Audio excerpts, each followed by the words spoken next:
پیارے نبی فرماتے ہیں سألت ربی ثلاثا، میں نے اپنے پروردگار سے 3 سوالات کیے، 3 دعائیں میں نے اپنے پروردگار سے کی، 2 دعائیں میری قبول کر لی گئی، ومنعنی واحدہ، اور میرے رب نے میری ایک دعا کو قبول نہ کیا۔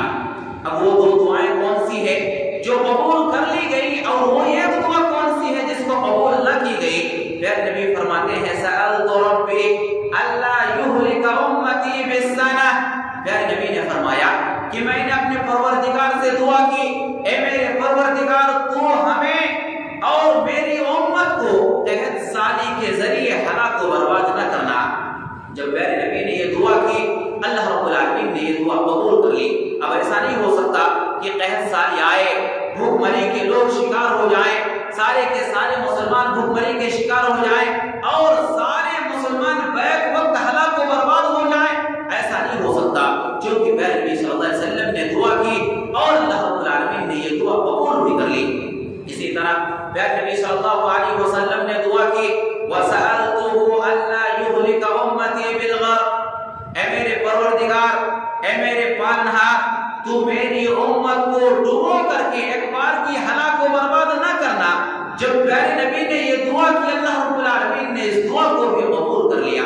اب ایسا نہیں ہو سکتا کہ جس انداز سے قوم نوح کو ایک بار کی ہلاک و برباد کر دیا گیا پانی میں ڈبو کر کے، فرعون اور فرعون کے ساتھیوں کو جس انداز سے ہلاک و برباد کیا گیا، امت اسلامیہ کو اس انداز سے ہلاک و برباد نہیں کیا جا سکتا۔ اعوذ باللہ من الشیطان الرجیم، بسم اللہ الرحمن الرحیم، وَكَذَلِكَ جَعَلْنَاكُمْ أُمَّةً وَسَطًا۔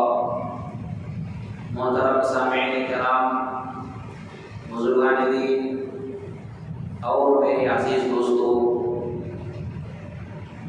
گزشتہ 2 ہفتہ پہلے امت محمدیہ کی خصوصیات اس عنوان پر گفتگو کی گئی تھی۔ انشاءاللہ العزیز آج کے اس ہفتہ واری پروگرام میں بھی میں آپ حضرات کے سامنے اسی موضوع کے حوالے سے کچھ باتیں آپ کے سامنے عرض کرنے کی کوشش کروں گا۔ اللہ رب العالمین سے دعا ہے کہ رب العالمین مجھے حق بات کہنے، کتاب و سنت کے مطابق بیان کرنے، ہم سب کو حق بات سننے اور اس پر عمل کرنے کی توفیق عطا فرمائے، آمین۔ حضرات، گزشتہ درس کے اندر 6 باتیں بتائی گئی تھی۔ اسی طرح سے حضرات، امت محمدیہ کی 7ویں خصوصیت آپ یاد رکھیں، امت محمدیہ کی 7ویں خصوصیت یہ ہے کہ امت محمدیہ پوری کی پوری امت ایک بار کی ہلاک نہیں ہوگی۔ ایسا نہیں ہوگا کہ سارے کے سارے مسلمانوں کو اللہ رب العالمین ایک ہی مرتبہ میں تباہ و برباد کر دے، جس انداز سے اللہ رب العالمین نے پچھلی امتوں کو تباہ و برباد کیا، قوم نوح کو جس انداز سے اللہ رب العالمین نے تباہ و برباد کیا، عادیوں کو، سمودیوں کو جس انداز سے اللہ رب العالمین نے ہلاک کیا، فرعون کے ساتھیوں کو جس انداز سے اللہ رب العالمین نے ہلاک و برباد کیا، اللہ رب العالمین مسلمانوں کو اس انداز سے ہلاک و برباد نہیں کرے گا۔ سنن ابی داؤد کی روایت ہے، امام کائنات جناب محمد رسول اللہ صلی اللہ علیہ وسلم ارشاد فرماتے ہیں سألت ربی عز وجل فیہا 3 خصال، پیارے نبی فرماتے ہیں کہ میں نے ایک مرتبہ اپنے رب سے 3 دعائیں کی، 3 سوال میں نے اپنے رب سے کیا، ان میں سے 2 دعائیں قبول کر لی گئیں۔ اللہ رب العالمین نے میری 2 دعاؤں کو قبول کر لیا، وَمَنَعَنِي وَاحِدَةً، لیکن اللہ رب العالمین نے میری ایک دعا قبول نہ کی۔ وہ کون سی 2 دعائیں تھیں جن کو اللہ رب العالمین نے قبول کر لیا؟ وہ کون سی دعا ہے جس کو اللہ رب العالمین نے قبول نہ کیا؟ پیارے نبی صلی اللہ علیہ وسلم نے آگے فرمایا سألت ربی عز وجل الا یہلکنا بما اہلک به الامم قبلنا فاعطانیها، پیارے نبی نے فرمایا کہ میں نے اپنے رب سے دعا کی، میں نے اپنے رب سے سوال کیا، اے میرے پروردگار، اے میرے پالنہار، تو ہمیں ہماری امت کو اس انداز سے ہلاک و برباد نہ کرنا جس انداز سے تو نے ہم سے پہلے کی کہ جب میں نے یہ دعا کی تو اللہ رب العالمین نے میری یہ دعا قبول کی۔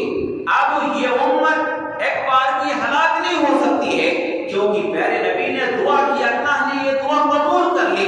اس دعا کے نتیجے میں اس امت کو ایک مرتبہ میں ہلاک و برباد کر دیا جائے، ایسا نہیں ہو سکتا ہے۔ اسی طرح پیارے نبی صلی اللہ علیہ وسلم نے دوسری دعا کی جو قبول کر لی گئی، وَسَأَلْتُ رَبِّي عَزَّ وَجَلَّ أَلَّا يُظْهِرَ عَلَيْنَا عَدُوًّا مِّنْ غَيْرِنَا۔ پیارے نبی صلی اللہ علیہ وسلم نے دعا کی، اے میرے پروردگار، اے میرے پالنہار، تو ہمارے اوپر کسی ایسے دشمن کو مسلط نہ کرنا جو ہم میں سے نہ ہو۔ یعنی کہنے کا مطلب یہ ہے، پیارے نبی صلی اللہ علیہ وسلم نے یہ دعا کی تھی کہ اللہ تو پورے مسلمانوں کے اوپر کسی کافر کو غلبہ عطا نہ کرنا، پوری امت اسلامیہ کے اندر کسی کافر کی حکومت کو نہ جمانا۔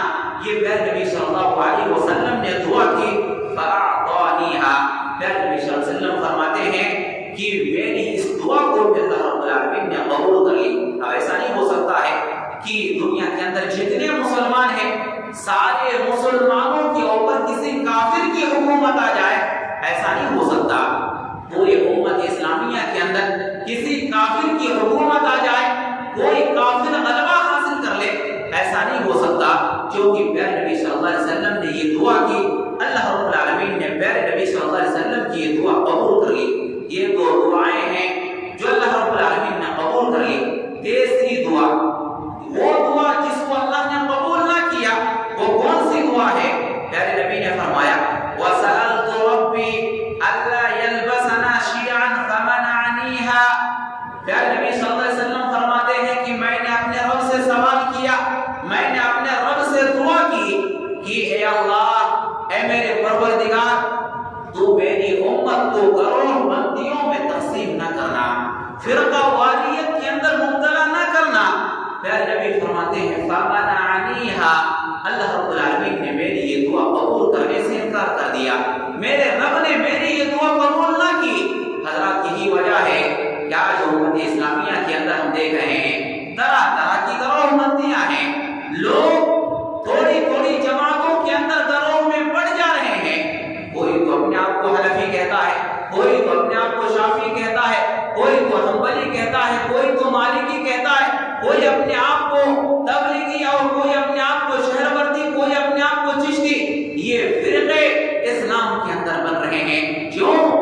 اس لیے کہ پیارے نبی صلی اللہ علیہ وسلم نے دعا تو کی، لیکن یہ دعا قبول نہیں ہوئی، اور وہ پیشن گوئی ہمارے سامنے آ رہی ہے، جو پیشن گوئی پیارے نبی صلی اللہ علیہ وسلم نے کی تھی کہ میری امت 73 فرقوں میں بڑھ جائیں گی، 72 فرقے یہ جہنم کے اندر چلے جائیں گے، صرف ایک جماعت ہوگی جو حق پر ہوگی، اور یہ جماعت کے لوگ جنت کے اندر جائیں گے۔ اس جماعت کے اندر کون سے لوگ ہوں گے؟ پیارے نبی صلی اللہ علیہ وسلم نے اس کی بھی وضاحت کی، یہ جماعت وہ جماعت ہوگی جو میرے طریقے پر اور میرے صحابہ کے طریقے پر قائم ہوگی۔ حضرات یہ جماعت جنت کے اندر جائے گی، اور اس جماعت سے مراد جو اہل علم نے لکھا ہے، اس جماعت سے مراد اہل الحدیث کی جماعت ہے۔ حضرات اسی طرح سے صحیح مسلم کی ایک اور روایت ہے، پیارے نبی صلی اللہ علیہ وسلم نے اس حدیث کے اندر بھی 3 دعائیں کی، لیکن ان میں سے 2 دعائیں قبول کر لی گئی، ایک دعا اللہ نے قبول نہ کیا۔ پیارے نبی فرماتے ہیں سألت ربی ثلاثا، میں نے اپنے پروردگار سے 3 سوالات کیے، 3 دعائیں میں نے اپنے پروردگار سے کی، 2 دعائیں میری قبول کر لی گئی، ومنعنی واحدہ، اور میرے رب نے میری ایک دعا کو قبول نہ کیا۔ اب وہ 2 دعائیں کون سی ہے جو قبول کر لی گئی، اور وہ ایک دعا کون سی ہے جس کو قبول نہ کی گئی؟ پیارے نبی فرماتے ہیں سألت ربی اللہ یہلک امتی بالسنہ۔ پیارے نبی نے فرمایا کہ میں نے اپنے پروردگار سے دعا کی، اے میرے پروردگار، تو ہمیں اور میری امت کو 1 سالی کے ذریعے ہلاک و برباد نہ کرنا۔ جب پیارے نبی نے یہ دعا کی، اللہ رب العالمین نے یہ دعا قبول کر لی۔ اب ایسا نہیں ہو سکتا کہ قحط سالی آئے، بھوک مری کے لوگ شکار ہو جائیں، سارے کے سارے مسلمان بھوک مری کے شکار ہو جائیں، اور سارے مسلمان مسلمان بیک وقت ہلاک و برباد ہو جائیں؟ ایسا نہیں ہو سکتا، کیونکہ پیارے نبی صلی اللہ علیہ وسلم نے دعا کی اور اللہ رب العالمین نے یہ دعا قبول بھی کر لی۔ اسی طرح پیارے نبی صلی اللہ علیہ وسلم نے دعا کی وَسَأَلْتُهُ أَلَّا يُهْلِكَ أُمَّتِي بِالْغَرْقِ، اے میرے پروردگار، اے میرے پالنہار، تو میری امت کو ڈبو کر کے ایک بار کی ہلاک و برباد نہ کرنا۔ جب پیارے نبی نے یہ دعا کی، اللہ رب العالمین نے اس دعا کو بھی قبول کر لیا۔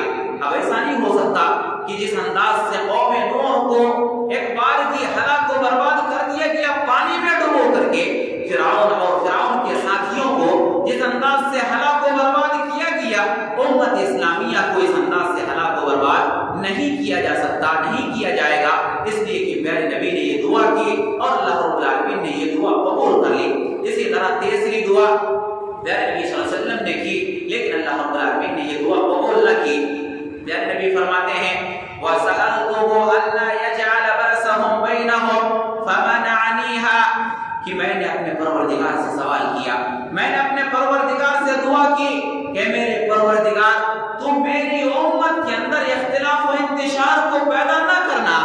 جب میں نے یہ دعا کی، رب العالمین نے یہ دعا قبول نہ کیا۔ حضرات، یہی وجہ ہے کہ آج ہم دیکھ رہے ہیں امت اسلامیہ کے اندر اختلاف و انتشار ہے، چھوٹے چھوٹے مسائل کو لے کر کے لوگ اختلاف کے شکار ہیں، صحیح بات کچھ اور ہے اور صحیح اور کسی چیز کو بتایا جا رہا ہے۔ حضرات، یہ پیارے نبی صلی اللہ علیہ وسلم نے دعا تو کی تھی، لیکن اللہ رب العالمین نے یہ دعا قبول نہ کیا۔ تو حضرات، یہ دونوں روایتیں ہیں، ان دونوں روایتوں سے اس بات کا پتہ چلتا ہے کہ امت محمدیہ کی یہ خصوصیت یہ ہے کہ امت محمدیہ کے لوگ سارے کے سارے لوگ ایک بار کی تباہ و برباد نہیں کیے جائیں گے، یہ صرف اور صرف امت محمدیہ کی خصوصیت ہے۔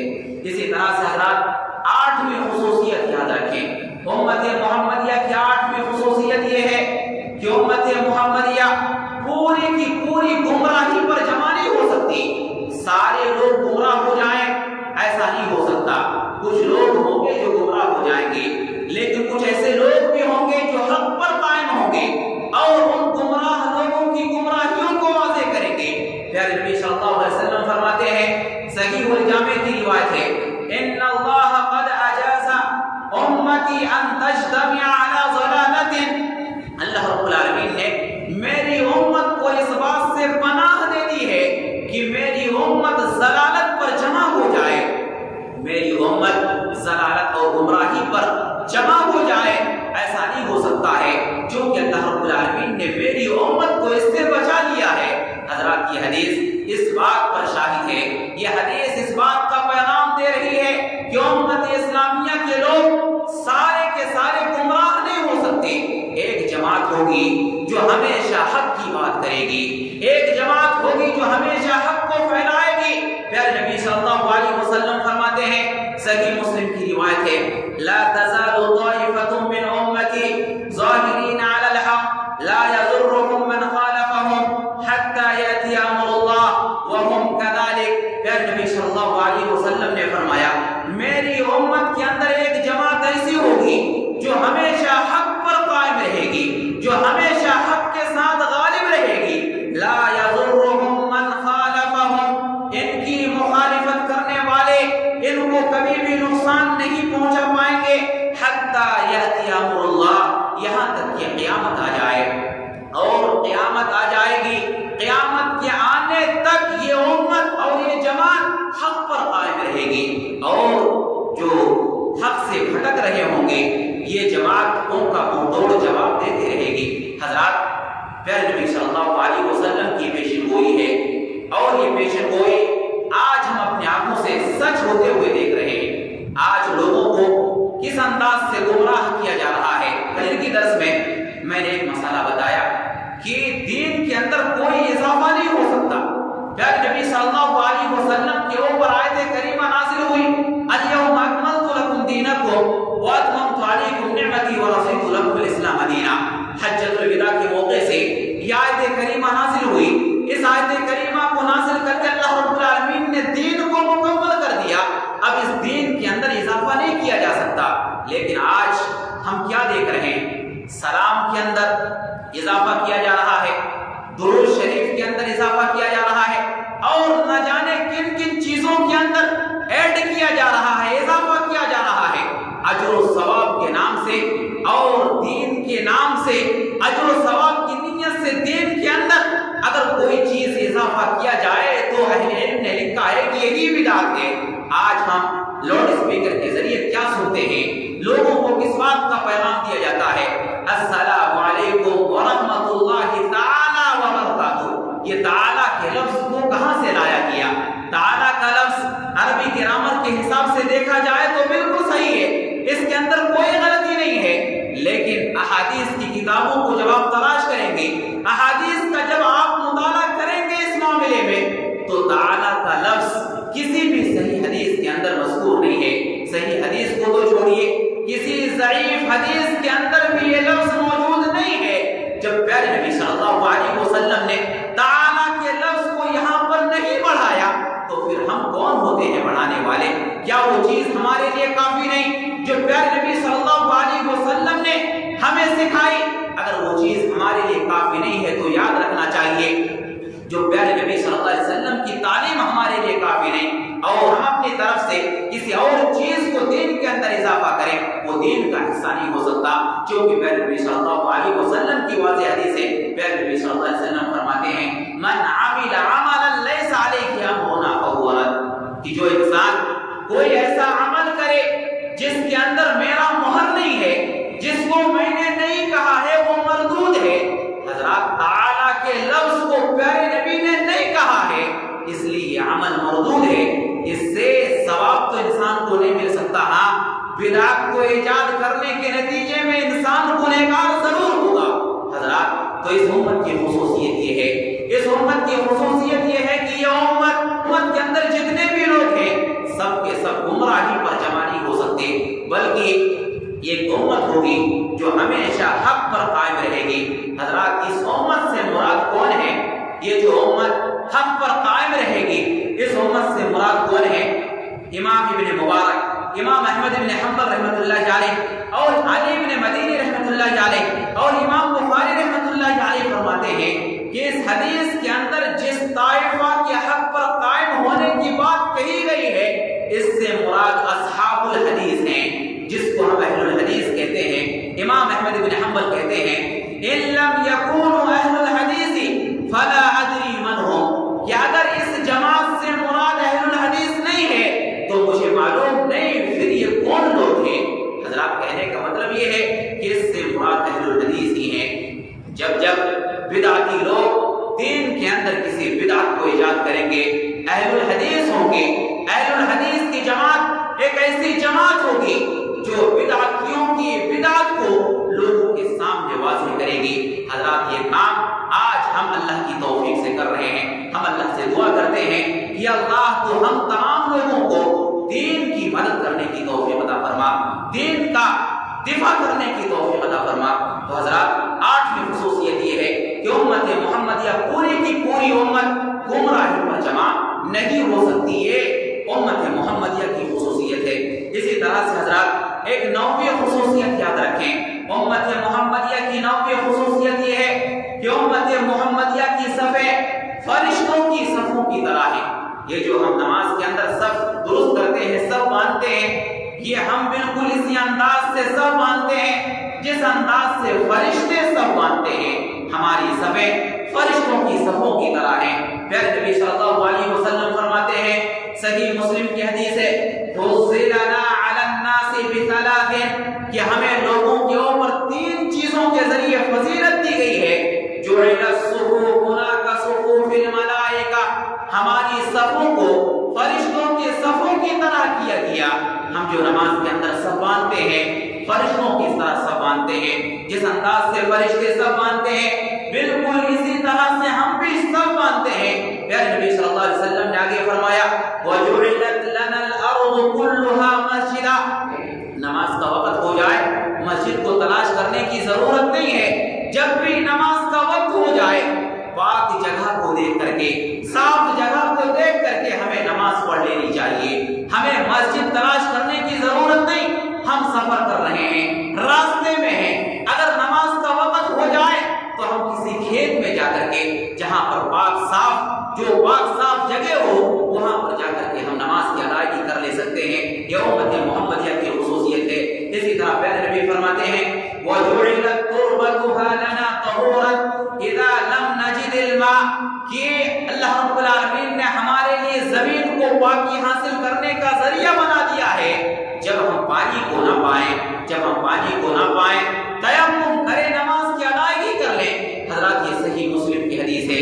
اس حدیث کے اندر پیارے نبی صلی اللہ علیہ وسلم نے ہمیں اس بات کا پیغام دیا ہے کہ امت محمدیہ کی خصوصیت یہ ہے کہ امت محمدیہ کی صفیں فرشتوں کی صفوں کی طرح ہے. اسی طرح سے حضرات امت محمدیہ کی 10ویں خصوصیت یہ ہے کہ امت محمدیہ مرحومہ ہے. یہ امت محمدیہ ایسی امت ہے جس کے اوپر خصوصی طور پر رحم کی گئی ہے.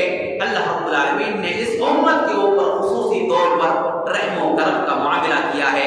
سنن ابی داؤد کی روایت ہے, پیارے نبی صلی اللہ علیہ وسلم فرماتے ہیں امتی ہذہ امت مرحومہ, یہ جو میری امت ہے, میری امت ایک ایسی امت ہے جس کے اوپر رحم کی گئی ہے. پیارے نبی نے فرمایا لیس علیہا عذاب فی الآخرہ, اس امت کے لوگ جو اس دنیا کے اندر توحید پر قائم ہوں گے ان کو آخرت کے اندر دائمی عذاب کے اندر مبتلا نہیں کیا جائے گا. پیارے نبی نے فرمایا عذابها فی الدنیا, ہاں دنیا کے اندر ان کے پاس کچھ چیزیں آئیں گی, کچھ عذابات میں ان کو مبتلا کیا جائے گا. وہ عذابات کیا کیا ہوں گے؟ پیارے نبی صلی اللہ علیہ وسلم نے اس کی بھی نشاندہی کر دی. پیارے نبی صلی اللہ علیہ وسلم نے فرمایا اس امت کے لیے عذاب یہ ہے کہ اس امت کے لوگ فتنے میں مبتلا کر دیے جائیں گے, زلزلوں کے اندر ان کو مبتلا کر دیا جائے گا. اس امت کے پاس زلزلے کثرت سے آئیں گے, والقتل, اور اس امت کے لوگ قتل و غارت گری میں مبتلا ہو جائیں گے. ہم اپنی آنکھوں سے ان ساری چیزوں کا مشاہدہ کر رہے ہیں. آج امت اسلامیہ کے لوگ, امت محمدیہ کے لوگ فتنوں میں مبتلا ہیں. یہی وجہ ہے کہ زلزلے آتے ہیں اور کچھ علاقوں کو تباہ و برباد کر دیا جاتا ہے. اسی طریقے سے قتل و غارت گری کے اندر بھی یہ امت اسلامیہ کے لوگ مبتلا ہیں. حضرات اس حدیث کے اندر پیارے نبی صلی اللہ علیہ وسلم نے اس بات کا پیغام دیا کہ امت محمدیہ یہ امت مرحومہ ہے, اس کے اوپر اللہ رب العالمین نے خاص رحم و کرم کا معاملہ کیا ہے. اسی طرح سے حضرات ایک 11ویں چیز, 11ویں خصوصیت جو اللہ رب العالمین نے اس امت کو عطا کی ہے, اس امت کی 11ویں خصوصیت یہ ہے کہ امت محمدیہ دوسری امتوں کی نسبت کم عمل کر کے زیادہ اجر و ثواب کو لے سکتی ہے. اس امت کے لوگ دوسری امتوں کے مقابلے میں تھوڑے عمل کر کے زیادہ اجر و ثواب کو حاصل کر سکتے ہیں. حضرات ایک صحیح بخاری کی روایت میں آپ کے سامنے پیش کرنے جا رہا ہوں. اگر آپ غور سے سنیں گے تو آپ کو بات سمجھ میں آئیں گی. حضرت عبداللہ بن عمر رضی اللہ تعالیٰ عنہ اس حدیث کے راوی ہے, کہتے ہیں کہ رسول اللہ صلی اللہ علیہ وسلم نے ارشاد فرمایا انما اجلکم فی اجل من خلا من الامم ما بین صلاة العصر الى مغرب الشمس. پیارے نبی صلی اللہ علیہ وسلم نے فرمایا کہ تمہاری مدت, یعنی پیارے نبی صلی اللہ علیہ وسلم نے اپنی امت کے لوگوں کو مخاطب کیا اور فرمایا کہ تمہاری مدت گزشتہ امتوں کی مدتوں کے مقابلے میں اتنی ہی ہے جتنی مدت عصر سے لے کر کے مغرب تک کے درمیان ہوتی ہے. کیا مطلب ہے؟ پیارے نبی صلی اللہ علیہ وسلم نے مثال سے سمجھایا.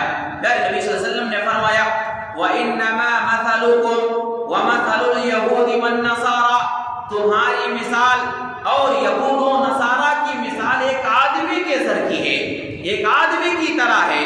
ایک آدمی استعمل عمالا, جو چند مزدوروں کو کام کرنے کے لیے کہیں سے لے کر کے آتا ہے, فقالا, وہ کہتا ہے من یعمل لی الی نصف النہار علی قیرات قیرات, کون کام کرے گا میرے لیے, کون کام کرے گا صبح سے لے کر کے آدھا دن تک, یعنی 12 بجے تک ایک ایک قیرات پر. فعملت الیہود الی نصف النہار علی قیرات قیرات, اس انسان نے جب سوال کیا, جو انسان مزدور کو لے کر کے آیا, اس انسان نے جب سوال کیا کہ تم میں سے کون ہے جو ایک ایک قیرات پر صبح سے لے کر کے دوپہر تک یعنی دن کے 12 بجے تک کام کرے گا, تو یہودی لوگ تیار ہو گئے. یہودی نے کہا کہ ٹھیک ہے, ہم ایک ایک قیرات کے عوض صبح سے سے لے کر کے دوپہر کے وقت تک کام کریں گے. ثم قال، پھر اس انسان نے کہا، من يعمل لي من صلاة العصر الى مغرب الشمس على قيرات، کون ہے جو تم میں سے ظہر سے لے کر کے یعنی 12 بجے سے لے کر کے عصر تک کام کرے گا؟ تو نصرانی لوگ تیار ہو گئے. نصرانی لوگوں نے کہا، نصارا نے کہا کہ ہم 12 بجے سے لے کر کے 3 بجے تک ایک ایک قرات پر کام کرنے کے لیے ریڈی ہیں. پھر اس انسان نے کہا، من يعمل لي من صلاة العصر الى مغرب الشمس، کون ہے جو میرے لیے کام کرے گا عصر سے لے کر کے مغرب تک؟ حضرات عصر سے لے کر کے مغرب تک یہ بہت ہی مختصر وقت رہتا ہے. یہ تقریباً 2 سے 2.5 گھنٹے کا وقت رہتا ہے. بعض اوقات میں تو 1.5 گھنٹے کا وقت رہتا ہے. جب اس انسان نے کہا کہ کون کام کرے گا میرے لیے عصر سے لے کر کے مغرب تک اور اس کو 2 قرات دیا جائے گا، اجر و ثواب یعنی اس کو جو اجرت دی جائے گی 2 قرات دی جائے گی. پیارے نبی صلی اللہ علیہ وسلم نے فرمایا، الا فانتم الذين يعملون من صلاة العصر الى مغرب الشمس على قيرتين. پیارے نبی صلی اللہ علیہ وسلم نے اپنی امت کے لوگوں کو مخاطب کر کے فرمایا، اے میری امت کے لوگوں، تم ہی لوگ ہو جو عصر سے لے کر کے مغرب تک کام کرو گے اور تمہیں 2 قرات دیا جائے گا. جب یہ حدیث پیارے نبی صلی اللہ علیہ وسلم نے بیان کی، فغضبت اليهود والنصارى، یہود و نصارہ بہت ہی غضبناک ہو گئے. یہودیوں نے کہا کہ ہم صبح سے لے کر کے 12 بجے تک کام کریں اور ہم کو صرف ایک قرات دیا جائے، یہ کیسے ہو سکتا ہے؟ اور اسی طرح نصرانیوں نے کہا کہ ہم 12 بجے سے لے کر کے 3 بجے تک کام کریں، یہ کیسے پاسبل ہے؟ اور اس پر ہم کو صرف اور صرف ایک قرات دیا جائے، یہ کیسے ممکن ہو سکتا ہے؟ اور امت محمدیہ کے لوگ صرف عصر سے لے کر کے مغرب تک عمل کریں اور امت محمدیہ کے لوگوں کو 2 قرات دیا جائے، یہ کیسے پاسبل ہے؟ یہ کیسے ممکن ہو سکتا ہے؟ جب اس انداز کے سوالات یہودیوں نے کھڑا کیے، یہودی جب اس انداز سے غضبناک ہوئے، نصرانی جب غضبناک ہوئے، تو اللہ رب العالمین نے فرمایا، هل ظلمتکم من حقکم شیئا، یہ یہودیوں بتاؤ کیا میں نے تمہارے اوپر ظلم کیا ہے؟ کیا میں نے تمہارے حق کو چھین لیا ہے؟ کیا میں نے تمہارے حقوق میں سے کچھ کم کر دیا ہے؟ تو یہودیوں نے جواب دیا کہ نہیں، ایسی کوئی بات نہیں ہے. تو اللہ رب العالمین نے فرمایا، فَإِنَّهُ فَضْلِي أُعْطِيهِ مَنْ شِئْتُ، یہ میرا فضل ہے، میں جس کو چاہتا ہوں عطا کرتا ہوں. تو حضرات یہ صحیح بخاری کی حدیث ہے. اس حدیث کے اندر پیارے نبی صلی اللہ علیہ وسلم نے اس بات کا پیغام دیا ہے کہ امت محمدیہ کے لوگ مختصر وقت میں عبادت کو انجام دے کر کے بہت زیادہ اجر و ثواب کو حاصل کر سکتے ہیں. عصر سے لے کر کے مغرب تک ہم اور آپ عبادت کریں اور ہم 2 قرات اجر و ثواب کو ہم حاصل کر لیں. پیارے نبی صلی اللہ علیہ وسلم نے اس حدیث کے اندر اس بات کا پیغام دیا ہے. بعض مواقع ہیں، بعض جگہ ہیں، ہم جن مواقع کے اندر اور جن مقامات کے اندر ہم تھوڑے سے وقت میں بہت زیادہ نیکیاں جمع کر سکتے ہیں. لیلۃ القدر ہے، لیلۃ القدر صرف 1 رات ہے. اگر ہم دل کی گہرائی کے ساتھ، اگر ہم اخلاص کے ساتھ لیلۃ القدر کے اندر ہم عبادت کر لیتے ہیں تو یہ 1000 مہینوں سے بہتر ہے. اگر آپ اس کو کاؤنٹ کریں گے تو 83 سال سے 83 سال 4 مہینے سے افضل ہماری عبادت قرار پائیں گی. حضرات وقت مختصر ہے لیکن اس کے اندر جو اجر و ثواب ہمیں دیا جا رہا ہے یہ کافی زیادہ ہے.